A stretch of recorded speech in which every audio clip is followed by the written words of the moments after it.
Welcome back to Local Perspectives. In part 2 of my conversation with improv coach Amy Angellili, we cover real-world applications of improv, the power of laughter, and what's keeping Amy busy right now. So grab a chair, sit back, and enjoy this local perspective. So Amy, you did a show called All About Amy. Mm-hmm. I've heard about it. I haven't had an opportunity to see it yet. How did that show come about? Well, you will have an opportunity to see it at Improv-a-Palooza next Saturday. Look at that. Improv-a-Palooza. So Improv-a-Palooza is the community's second anniversary show, and we'll be featuring 4 acts from both Jacksonville and St. Augustine. But All About Amy has been around since 2010. Mm-hmm. And what happened was I was on a house team in Denver at a improv theater there, and there was somebody in my ensemble who I clicked with really well, who was half my age, and he and I had great chemistry, and we wanted to do a duo. And so we talked to our director and said, you know, what can we do together that would make us both shine? And I had an idea. I can't even remember what it was. So the director thought about it for a week, came back and said, what you're going to do, which had nothing to do with my idea, is you're going to have the show called All About Amy, and it's going to be the unscripted story of Amy's life. And Amy is going to start with a true life monologue, and then we're going to break into a scene that's based off that monologue, and then we're going to cut back to a new monologue, and then go to the scene, and the audience will have no idea when reality turns into nonfiction. And I laughed at him and I said, that's the most ridiculous idea I have ever heard in my entire life. I cannot do a show that has my name in the title. And he said, well, why? It plays to both of your strengths. You like to tell stories and you like to tell monologues. And my partner, Jared, is an amazing character improviser. So he would play all the characters in my life. And when it debuted in Denver, I got a lot of slack about it because people thought it was obnoxious to have a show named after me. And then as more people started to see it, they realized that it really showcased my partner, mm-hmm. that I was the straight man and he was the crazy, and every crazy needs a straight man. So it worked beautifully for years. And then Jared moved to Chicago and I moved to Florida.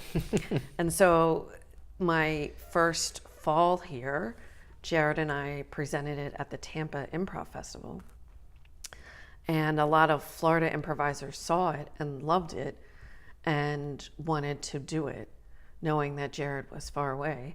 So now the running joke is, well, It's All About Amy has been with so many men, how do we even keep track anymore? Because it's had this beautiful rotating cast. Right. It sounds like a wild ride. It's been all over Florida. It's been in Omaha. It's been in South Carolina, and last week it was in Nicaragua. That's awesome. Omaha. Wow. Yeah. The Omaha Improv Festival. And Improv-a-Palooza is in St. Augustine? Improv-a-Palooza is at the Corazon. Is at the Corazon also? Yeah, on the 24th. And then It's All About Amy will be on the road in April, performing at the Alaska State Improv Festival. You must be very proud that has taken on such a far-reaching effect. It's been a total shock. And it's made me a stronger improviser because mm-hmm. I got so very attached to Jared. Mm-hmm. Because, of course, I'm crazy about him as a person and his style of improv.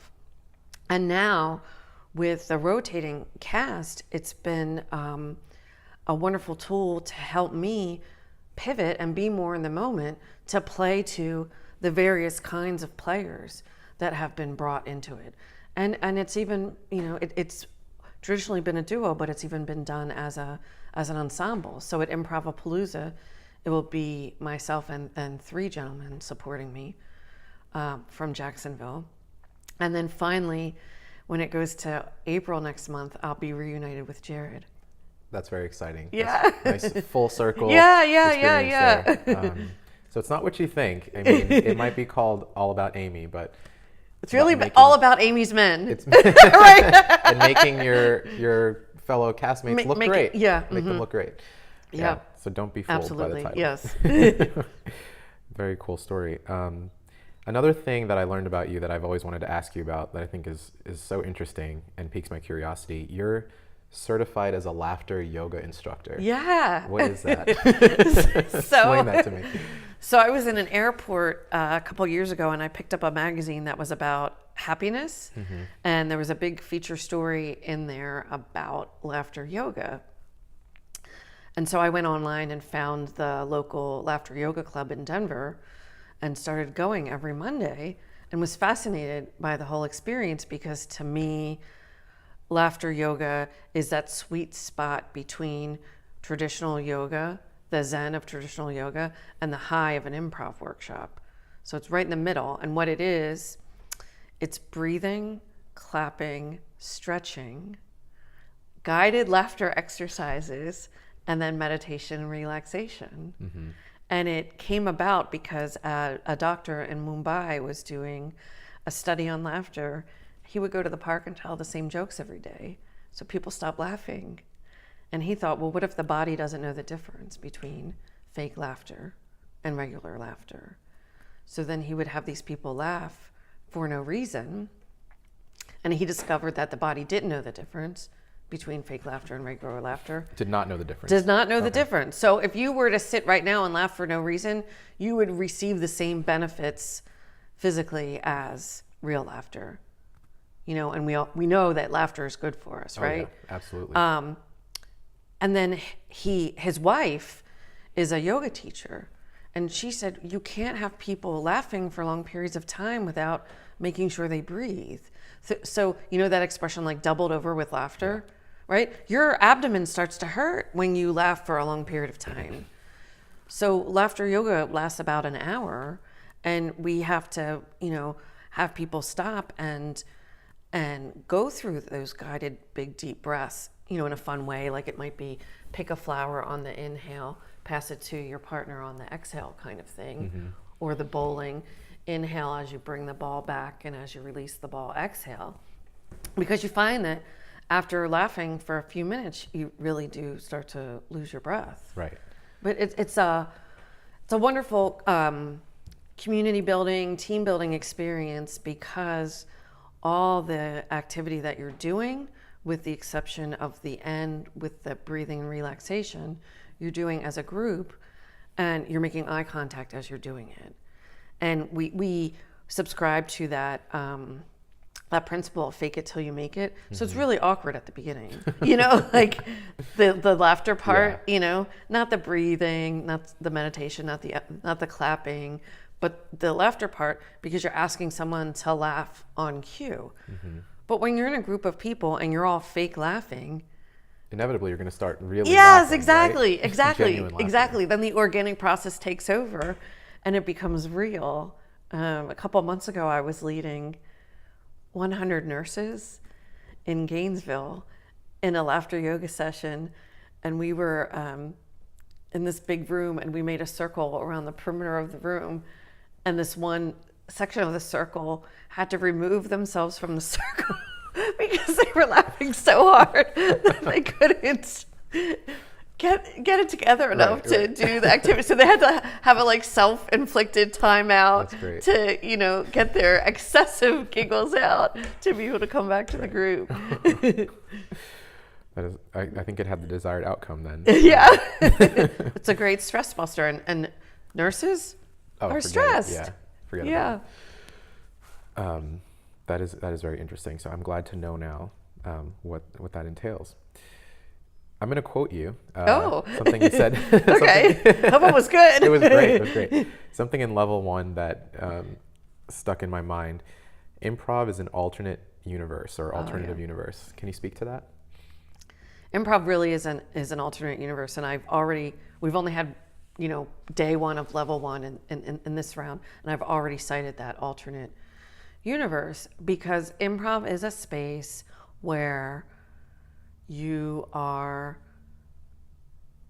saying yes to each other, where you're supporting each other, where you're building something together, where you want to make everybody look good, where the we is more powerful than the me, as we say, and where failure is accepted and celebrated. And you can't go into many spaces and exist in that mindset. Imagine if we were able to go to work and exist like that. We might have more camaraderie, we might have stronger teams, and we might be able to innovate more, because we are only able to be innovative when our ideas are accepted. So when we're able to hear each other out and accept these new concepts, we might not agree. And that's the really pivotal point of improv. Yes does not necessarily mean I agree with you. Yes means I accept your reality. So when we can learn to accept other people's realities at home, at work, in our communities, think of what politics might be like even, right? Unfortunately, you don't find many places like that. So when you're in the safe space of an improv classroom environment, you really are in an alternate reality where you're able to fail and fail hard and celebrate it, or use it as a gift to go in a different direction. It's a beautiful place that needs to extend beyond the classroom. And one of the things I always worry about with my students is them becoming insular. And so we can't form cliques in improv. We can't say, oh, we're cool kids because we have this alternate reality. We need to bring our alternate reality out into the real world, because then this art can benefit life. Yes. Extend the boundaries. Yeah, for sure. I think that's a perfect segue into something that you talk about on your blog. There was a post that I was reading about improv skills existing in various settings. And when it comes to business and the classroom, this is going to piggyback off of a little bit of what you were saying already, but how do you think in those settings, say in an office or a classroom, what are the practical benefits that you've found of improv tenets or principles? Yeah, a lot of people miss the greater applications of improv. And so they think that improv training is training solely for acting or comedy, whereas the tenets of improv apply to so many places. And in business especially.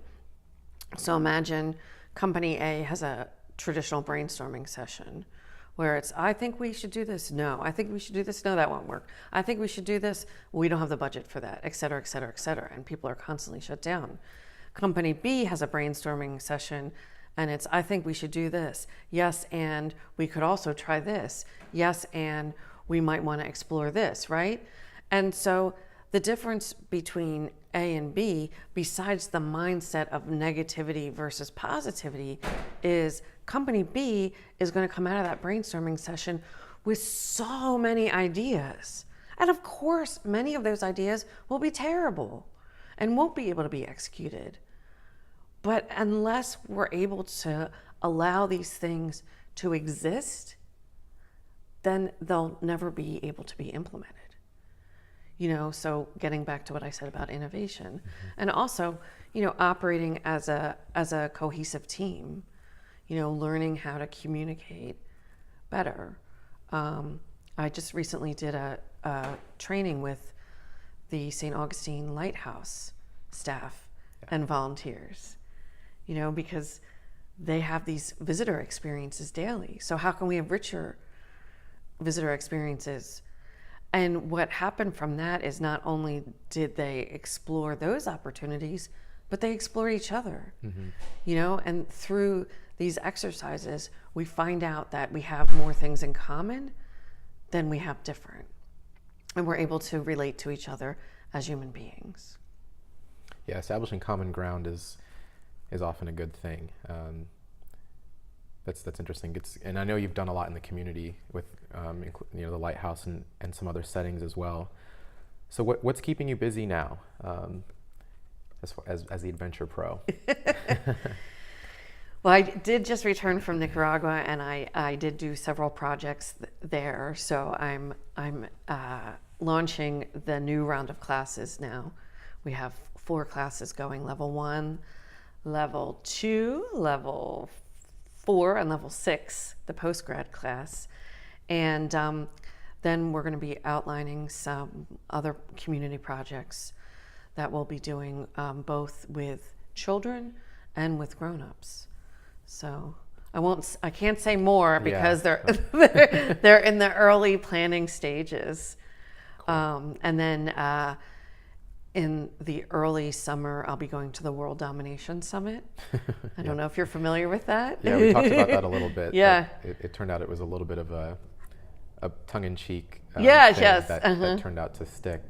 But that's actually been on my radar, something I wanted to... It's the art of unconventional living. And so I will be doing several programs there with my West Coast partner, Gary, under the Improv umbrella. Sounds exciting. Yeah. And then it'll be time for children's camps. Children's camps. Oh, one population I'll be working with this summer is hearing impaired children. That's right. So last week I was speaking Spanish with grown-ups in an improv setting, and in a couple months I'll be working with an interpreter. Yes. Yeah. So a lot of enriching experiences coming up, and cool stuff going on now. That's great. 2 things that I'm going to make it a point to ask each guest. Okay. Involves the community, the local community. Mm-hmm.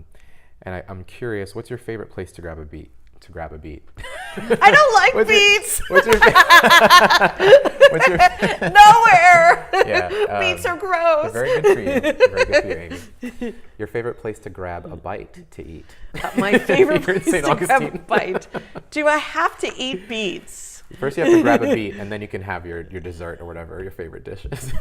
Oh my goodness, my favorite place? There's so many. Or I think that's a hard question. Top 3. There's so many good places in town. I know, it's like, how do you decide? I think one of my favorite places is right around the corner from my house. Yeah. It's Aunt Kate's. Mm-hmm. Because I love that deck. I love the picnic tables. I love the sunsets. It's like almost like being on a picnic without having to do the work. Nice. You know what I mean? It's like everything's already there. Wow, look at this beautiful setting, and like you don't have to do anything except we're on the water. Yes, there's a dolphin that just swam by. Watch the dolphins. Yeah, and you don't have to do any work to set it up. You just take a walk down the street. Yeah, that is pretty nice. I'm really lucky to be so close to that. Yeah, mm-hmm. So I always see all the tourists lined up, along the dock, because it's listed as a place to see the best sunset in St. Augustine, and people assume I'm a tourist too, and I'm like, no, I just walked here from my house. Jealous? Yeah. Jealous much? Yeah, that's a good spot. And then, kind of in line with that, what is your favorite thing about calling St. Augustine home? Oh my goodness. Well, when I moved here from Denver, people in Denver would say, "You're really moving to Florida? And what's this place? St. what?" Hardly anybody in Denver had ever heard of it. So I am so thrilled to be here for so many reasons. I mean, one, it's beautiful. And to be able to walk to the beach every day from my house is, dreamlike. I go over that Volano Bridge every day to go home, and it's like,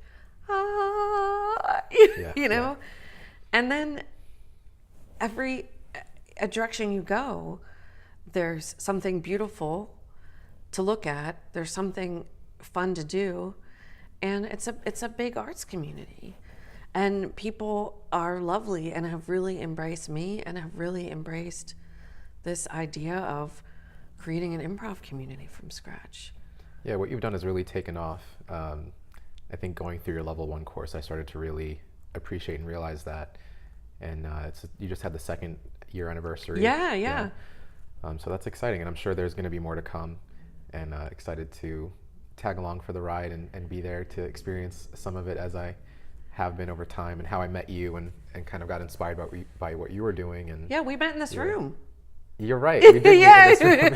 Yeah, my friend Hannah, she heard about the play shop as opposed to a workshop. It was a play shop, and we came. It was Hannah, her husband, another friend or two of ours, and yeah, you brought a big group that night. That was so much fun. It kind of set everything off, and I was like, I gotta do a class eventually.